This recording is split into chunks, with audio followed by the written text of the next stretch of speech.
আসসালামু আলাইকুম। ট্রাভেলিং দুনিয়াতে সবাইকে স্বাগতম। আজকে আপনাদের সাথে শেয়ার করব কিভাবে আমরা অস্ট্রেলিয়াতে রুম রেন্ট করলাম তার বিস্তারিত। আর সেই সাথে থাকবে আমাদের রুমের ছোট্ট একটা ট্যুর। আমরা এয়ারবিএনবির মাধ্যমে একটা রুম রেন্ট করি 15 দিনের জন্য। রুমটা একটু ছোট হলেও অনেক শেয়ার রুম বা শেয়ার হাউসের চেয়ে ভালো ছিল। এটা হচ্ছে আমাদের রুমের এন্ট্রান্স। রুমে ঢুকতেই চোখে পড়বে একটা ক্যাবিনেট, আর ক্যাবিনেট থেকে একটু সামনেই রয়েছে একটা ছোট ফ্রিজ।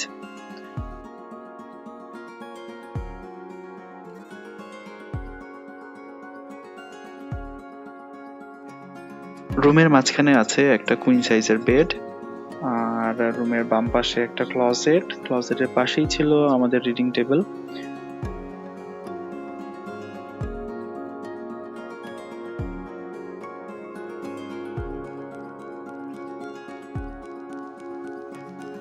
টেবিলের উপর আছে একটা 32 ইঞ্চির এলইডি টিভি, আর নিচে গরম পানির জন্য কেটলি আর কিছু মগ রাখা ছিল। রুমের সাথেই আমাদের একটা বাথরুম অ্যাটাচ করা ছিল। বাথরুমে ঢুকতেই আপনাদের চোখে পড়বে একটা কেবিনেট, যেখানে কিছু বড় এবং মাঝারি সাইজের টাওয়াল ছিল। বড় দুটো বেসিনের উপর কিছু টয়লেট্রিজ রাখা। এরপরই কমোড, আর কমোডের ঠিক পাশেই হচ্ছে শাওয়ারের জায়গা। আমাদের রুমের ঠিক পাশেই লন্ড্রি সেকশন। এখানে একটা ওয়াশিং মেশিন আর একটা ড্রায়ার ছিল। ওয়াশিং মেশিনের উপরে কিছু ওয়াশিং পাউডার, স্টেইনার আর কিছু ফ্রেগনেন্স রাখা আছে। এর উল্টো পাশে আছে আয়রন সেকশন, এখানে আমরা আমাদের কাপড় চোপড় আয়রন করতে পারি।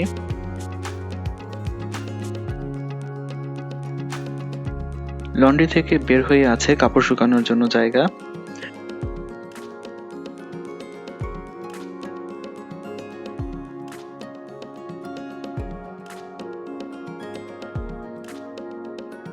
এটা হচ্ছে আমাদের কিচেন। কিচেনে সমস্ত কিছুই রয়েছে, যা যা দরকার, হাঁড়ি পাতিল থেকে সবকিছুই।